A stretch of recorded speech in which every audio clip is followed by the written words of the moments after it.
Alright, Trekkies and Trekkers, well, it's time to take a look at the final episode of Star Trek Deep Space Nine Season 3, The Adversary. In the wardroom, Benjamin Sisko's son Jake proudly places the fourth pip on his father's dress uniform, proclaiming him Captain Sisko. The two embrace as cheers erupt from the crew. Being congratulated by his colleagues and his quark serves the champagne, Chateau Cleon 2333. Federation Ambassador Kuczynski informs Sisko that a coup has taken place on the Sakenthi homeworld. Sisko is to take the ambassador and the USS Defiant to that sector in 2 days to remind the Sakenthi of the Federation's presence on nearby colony worlds to show the flag, as Sisko puts it. In Defiant's engine room, Captain Sisko orders Chief Miles O'Brien to begin preparing the ship for combat in case the Sakenthi start looking for trouble. As O'Brien begins his work, he hears a noise in the engine room, but sees no one. In the Defiant's turbo lift, Lieutenant Jadzia Dax asks Sisko if he has told Cassidy Yates about his promotion. Sisko says he hasn't, and that he barely had time to even tell his father the news. Dax presses Sisko about his relationship with Cassidy, saying that the whole crew is curious. Sisko tells Dax that next time he sees Cassidy, he's taking her to the 7th game of the 1964 World Series in the holosuite. Dax, amused by Sisko's response, concludes that he likes Cassidy. Arriving on the bridge, Sisko orders the Defiant to get underway. Not long after departing Deep Space Nine, O'Brien is working in Jeffrey's tube. He hears the noise again, but suddenly takes a grave fright before Dr. Julian Bashir appears from another tube. He asks the doctor why he didn't answer his call. Bashir explains that he was tying a new medical console into the main power grid. As Bashir leaves, Aguirre O'Brien takes a look at what the doctor has done and seems impressed, saying it wasn't a bad job for an extension course. In the mess hall, Sisko tells Chief of Staff of Security, Lieutenant Commander Michael Eddington, to keep the ambassador out of harm's way in case the Sakenthi decide to engage the Defiant. Eddington again congratulates Sisko on his promotion, and Sisko tells him that it really doesn't change anything, as he already has the assignment and the crew he wants. Eddington knows that when people join Starfleet, they don't do so to become commanders or admirals, but always set their eyes on the captain's chair. Lemon said he isn't likely to ever do that. Sisko suggests Eddington could apply for a transfer from security to command, but Eddington reassures Sisko that he's happy where he is. On the bridge, Constable Odo picks up a distress call from Barissa Prime. The colony reports it's under attack before the Defiant suddenly loses contact. The Defiant escorts for Barissa Prime, and Sisko asks Odo to notify Starfleet Command of the situation. Dax tries to contact the USS Ulysses, which is the closest starship, but to no avail. Odo reports that the communication system is malfunctioning. O'Brien and Dax are dispatched to make repairs. In the Jeffries tube, Dax and O'Brien find several tendril-like devices working their way into the Defiant systems. They're protected by force fields, making them difficult to remove. O'Brien reports to Sisko that the devices are all over the ship, attached to almost every critical system. O'Brien says that these devices were not on board when the Defiant left Deep Space Nine, leading to the conclusion that someone aboard is a saboteur. O'Brien looked to inform Sisko about his encounter with Bashir in the Jeffries tube earlier. Sisko insists that he is not accusing Bashir of sabotage, but still like to speak to him. However, Dax comes up with an idea to find out for sure who placed the devices. On the bridge, Sisko notifies his crew of the situation. Dax sends for tritium particles with a tricorder. The saboteur would have been exposed to them when the devices were installed.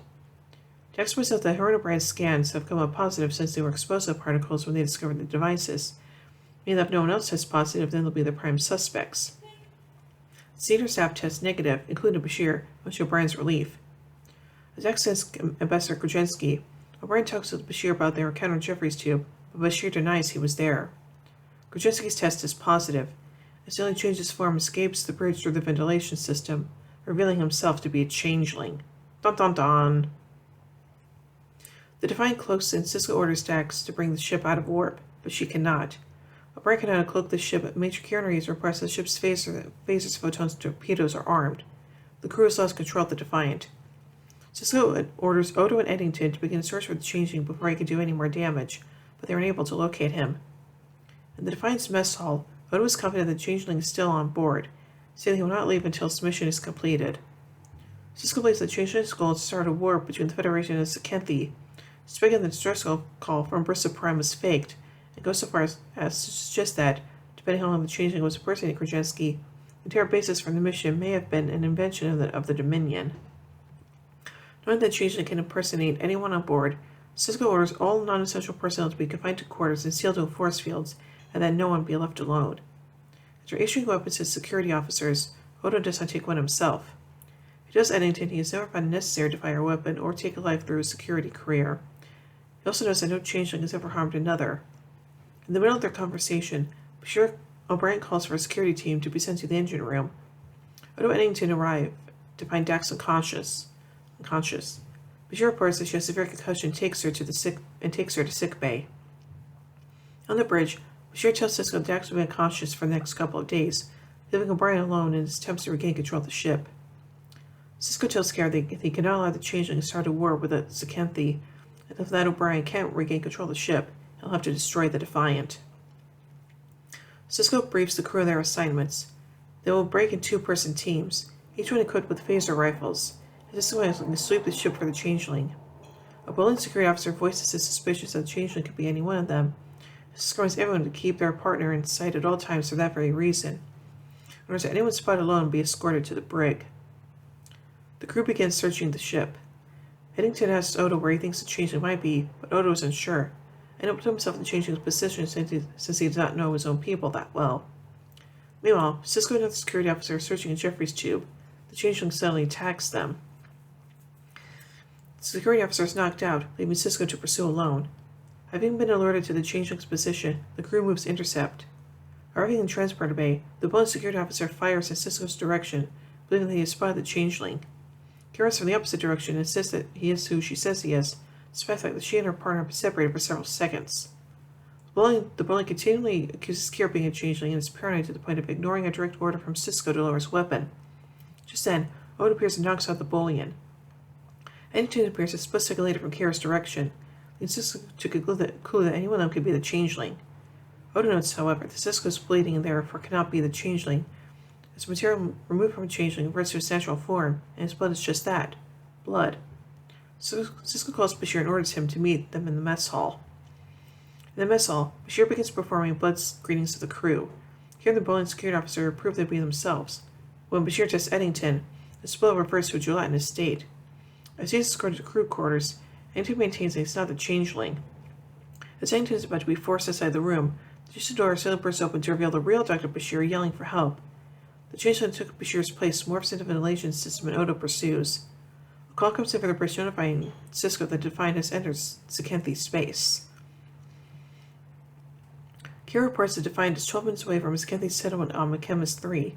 With this news, Cisco and Kira activate the auto-destruct sequence and set the timer for 10 minutes. Cisco calls O'Brien, an engineer, and asks if he has had any progress in regaining control of the ship. O'Brien thinks he may have found a way to shut down the force fields and deactivate the devices. As O'Brien works, Odo and the Changeling, who is disguised as Odo, make their way into the engine room, and each one tries to prove to the chief that the other is a saboteur. O'Brien visibly chooses the Changeling and has the other officer and engineer keep his phaser pointed on both of them while he deactivates the force fields. As the force fields deactivate, the Changeling drops his disguise and attacks O'Brien and the engineering officer, leaving Odo to face the Changeling alone. As the two struggle, the Changeling forcibly merges with Odo, trying to convince him to escape or enter into a great link with him. Odo refuses, pushes the Changeling into the warp core, fatally wounding it. Odo approaches and apologizes to the Changeling, who whispers something to Odo before he dies, turning into ash. O'Brien regains control of the ship. After Cisco and Kira abort the auto-destruct sequence, the Defiant leaves Sakenthi space and heads back to Deep Space Nine. In the wardroom, Cisco tells the senior staff that the real ambassador Krajewski was on his way to Risa for an extended vacation, but he never arrived. Starfleet security believes that he has been either kidnapped or possibly killed. Bashir asks about the Kuans of the Sakenthi homeworld, to which Odo responds that it never happened, and the Starfleet wants a detailed report from each of the senior officers. Odo joins the meeting and informs Cisco of the Changeling's dying words. "You're too late. We're everywhere." Bum bum bum. So let's take a look at some trivia surrounding this episode.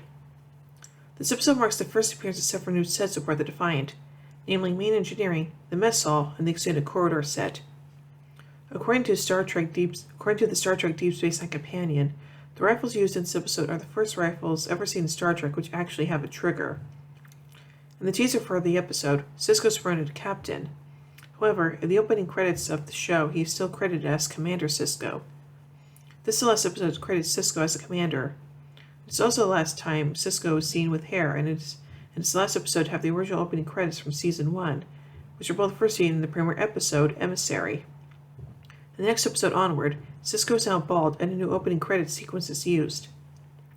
This episode marks the last time Alexander Siddig is credited as Siddig El-Fadil as an actor.